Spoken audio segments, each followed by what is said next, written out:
ہمیشہ حضرت ابو بکر سے نہ کوشش کرتے تھے آگے نکل جاؤں آگے نکل جاؤں آگے نکل جاؤں، ساری زندگی موقع نہ بن سکا۔ تبوک کا موقع آیا تو اللہ کے نبی نے کہا مال خرچ کرو۔ عثمان رضی اللہ تعالیٰ نے 10,000 لشکر کا سارا سامان تیار کیا، ان کی سواریاں، ان کا راشن کے لیے تھیلوں کو بند کرنے کے لیے دھاگے تک اپنے گھر سے دیے، اور 300 دینار اوپر دیے۔ تو اللہ کے نبی کی جھولی میں وہ 300 دینار پڑے تھے یوں، اور آپ ان دیناروں کو اٹھا کے یوں فرما رہے تھے ما علی عثمان اللہ یعمل بعدا، عثمان آج کے بعد کچھ بھی نہ کرے تو جنت واجب ہوگی۔ تو عمر کہنے لگے آج میں ابو بکر کو کاٹ سکتا ہوں، آج میں اس سے آگے نکل سکتا ہوں کہ وہ آج کل غریب ہے، میں مالدار ہوں، تو وہ تھوڑا لائے گا میں زیادہ لاؤں گا تو میں بڑھ جاؤں گا۔ لہذا انہوں نے اپنے مال کا آدھا حصہ، آدھا گھر میں رکھا اور آدھا لے کر آئے۔ ابو بکر نے جھاڑو پھیر دیا، جو کچھ تو وہ سارا سمیٹ کے لے آئے۔ جب دونوں پراپرٹی سامنے رکھی گئیں تو حضرت عمر کی بہت زیادہ نظر آ رہی، ابو بکر کی بہت تھوڑی نظر آ رہی، لہذا حضرت عمر بڑے اطمینان میں کھڑے کہ آج جیت خطاب کے بیٹے کی ہے۔ میں قربان جاؤں، اللہ رسول تو جانتے ہیں کہ کون کیا کر کے آیا ہے، تو میرے نبی نے سوال ہی بدل دیا جو اس موقع کا سوال ہی نہیں۔ کوئی آدمی مسجد میں چندہ دینے جائے، مدرسے میں چندہ دینے جائے، کہا جی مول صاحب یہ 1 لاکھ روپیہ ہے مدرسے کے لیے، مسجد کے لیے۔ آگے مولوی صاحب کہیں پیچھے کتنے پڑے ہوئے ہیں، تو کہے گا اے بھی واپس کرو، میں تو تھوڑی نیت جو کوئی چکر لگتا ہے کہ تسی ٹھیکیدار ہو، مگر علی شاید ابھی پیچھے کتنے پین، یہ موقع کا سوال ہے ہی نہیں۔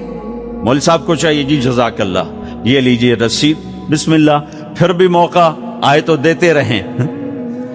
تو میرے نبی نے پوچھنا یہ تھا ابو بکر کتنا لائے ہو، عمر کتنا لائے ہو، اور یہی اس موقع کا سوال ہے۔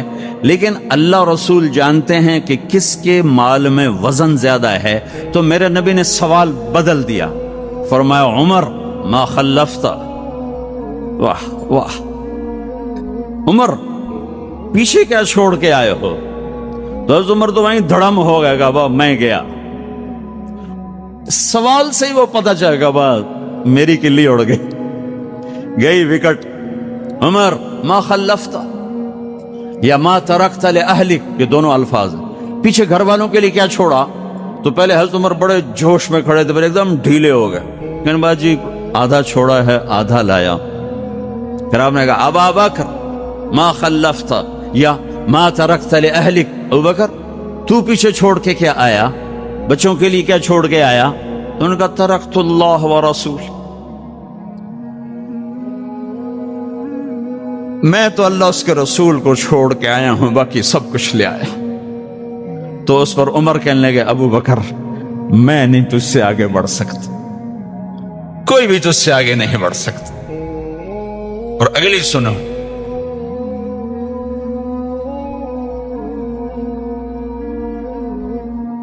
اپنے کپڑے بھی دے دیے اور ایک ٹاٹ تھا وہ پہن کر اس کو کانٹوں سے سی لیا۔ تو جبریل آئے، کہنے لگے یا رسول اللہ تعالیٰ پوچھ رہے ہیں کہ ابو بکر نے یہ ٹاٹ کیوں پہنا ہوا ہے؟ تو آپ نے کہا کہ ابو بکر نے سارا کچھ اللہ اس کے رسول پہ لگا دیا ہے اس لیے یہ پہنا ہوا ہے۔ تو کہا یا رسول اللہ تعالیٰ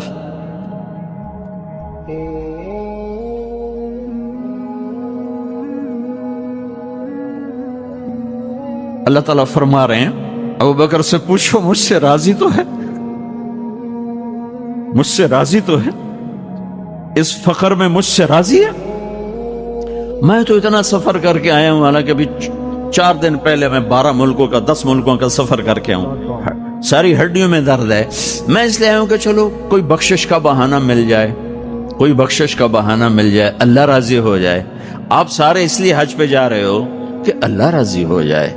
جو سارے جہان سے کہتا ہے مجھے راضی کر، وہ کہہ رہا ہے ابو بکر سے پوچھو مجھ سے راضی تو ہے۔ تو آپ نے کہا ابو بکر تیرا رب تجھے سلام بھی کہہ رہا ہے اور پوچھ رہا ہے کہ راضی ہو؟ تو ابو بکر کی چیخیں نکلی، میں اپنے رب سے راضی، میں اپنے رب سے راضی، میں اپنے رب سے راضی۔ میرے بھائیوں بہنوں، زندگی ایسے گزار کے مرو کہ اللہ کو ملو تو اللہ خوش ہو کے مل رہا، ایسے نہ مرو کہ اللہ کی بارگاہ میں پیش کیے جا رہے ہوں مجرم بن کر، قیدی بن کر۔ تو اللہ اس کے رسول نے مال لگانے پر زور دیا۔ اللہ چاہتا تو سب کو مال دے دیتا، کسی کو فقیر، کسی کو مالدار۔ مالدار کا شکر کا امتحان لیا، فقیر کے صبر کا امتحان لیا کہ اللہ فقیر کا صبر دیکھے گا، مالدار کا شکر دیکھے گا۔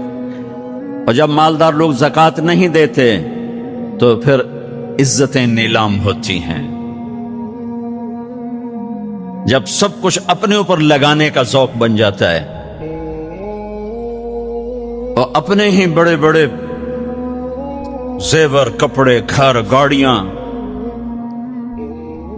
یہ بھی لاہور کا واقعہ ہے۔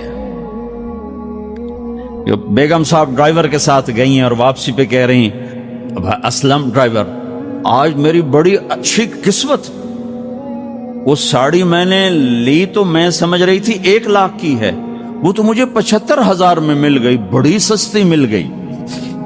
خوش ہو کے ڈرائیور کو بتا رہی۔ تیسرے دن ڈرائیور کے بیٹے کا بازو ٹوٹ گیا، وہ آ کر کہتا ہے، صاحب جی میری تنخواہ میں تو اس کا علاج ہو نہیں سکتا، تو مہربانی کر کے کچھ میری مدد کر دیں، اس کا علاج ہو جائے۔ تو صاحب کہتے ہیں، اسلم تمہیں پتہ تو آج کل کاروبار بڑا مندہ ہے، تو میرے پاس تو گنجائش نہیں، میرا ایک ڈاکٹر دوست ہے، میں اسے فون کر دیتا ہوں، وہ تمہاری مدد کر دے گا۔ جب اس طرح ہوتا ہے تو پھر ڈاکے، چوریاں، قتل و غارت شروع ہوتے ہیں۔ جب اس طرح ہوتا ہے تو مالداروں میں تکبر پیدا ہوتا ہے اور غریبوں میں ظلم پیدا ہوتا ہے۔ تو زکوٰۃ ایک بہت بڑا عمل ہے۔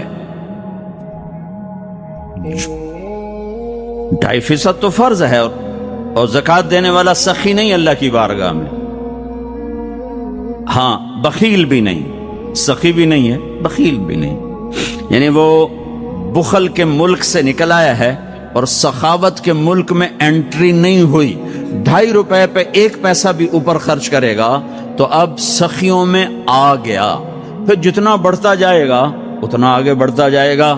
اور اللہ نے فرمایا، مجھے میری عزت کی قسم، جنت الفردوس میں بخیل داخل نہیں ہو سکتا۔ اور اللہ شیطان کہتا ہے کہ مجھے عبادت گزار بخیل سے کبھی ڈر نہیں لگا کہ اس کا بخل اسے ضرور جہنم میں پھینکے گا۔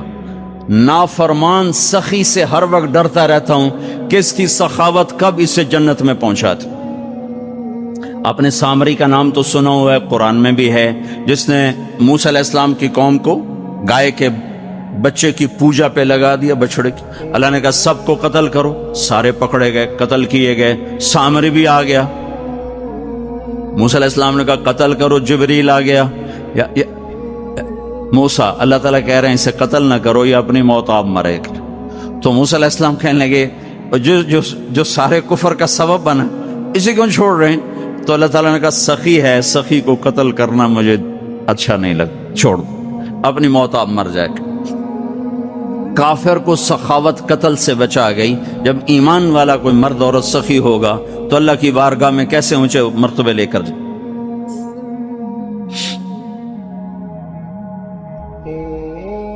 تو اپنے اوپر خرچ کرو وسعت کے مطابق، اللہ نے روکا نہیں ہے، منع نہیں کیا ہے، منع نہیں کیا ہے، لیکن غریب کو بھی یاد کرو۔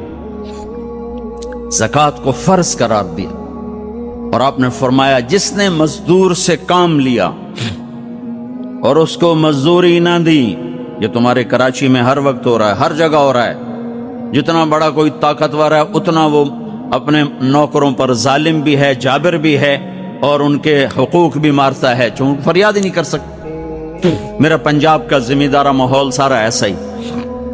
تو آپ نے فرمایا، جس نے مزدور سے کام لیا اور اسے موقع پہ تنخواہ نہ دی اور اس کے پیسے مار لیے، تو اس مزدور کا قیامت کے دن میں وکیل بنوں گا، میں اس کا کیس لڑوں گا، اور جس کا کیس میرے نبی نے لے لیا پھر اگلا کوئی بچ کے جا سکتا ہے کہیں؟ مزدور کا پسینہ خشک ہونے سے پہلے اس کے ہاتھ میں پیسے پکڑا دو.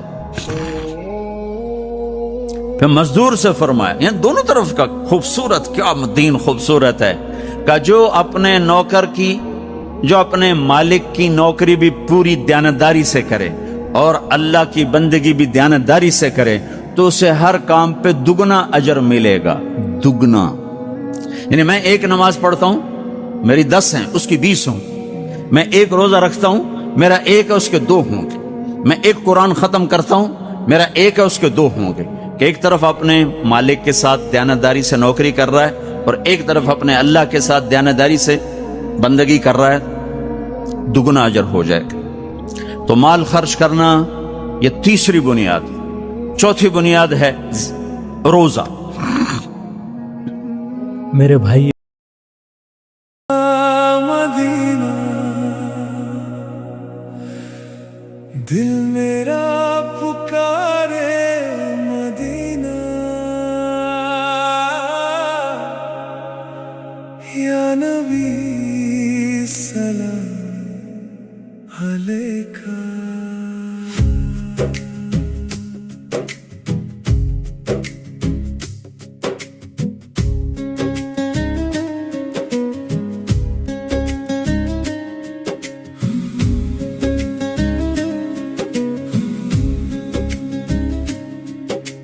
دل میں بسی ہے تیری گلیاں،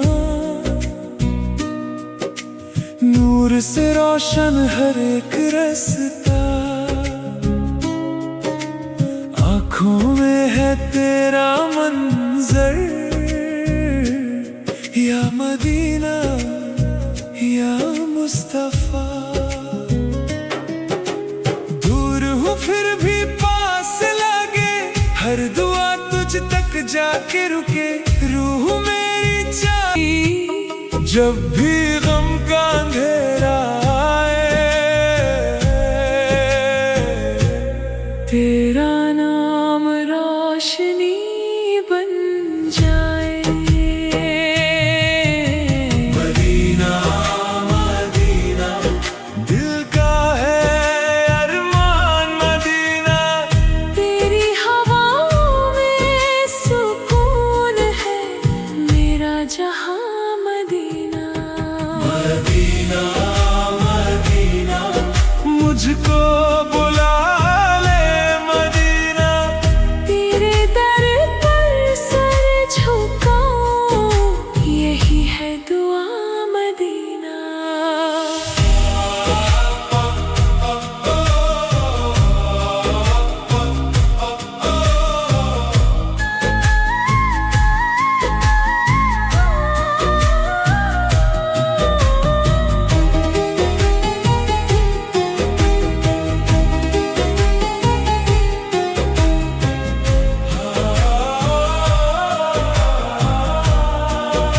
عمر یہ تو بتا کیا کرتی تھی میرے آنے سے پہلے، کیا چھپ کے پڑھتی تھی.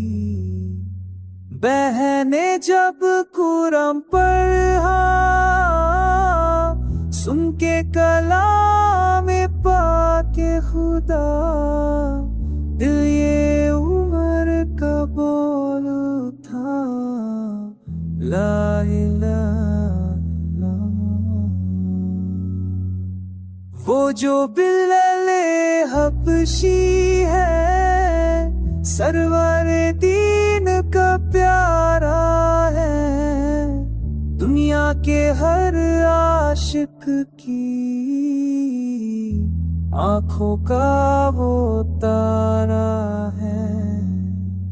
زم ہوئے کتنے اوپر، سینے پہ رکھا پتھر، پھر بھی زباں پہ جاری تھا لا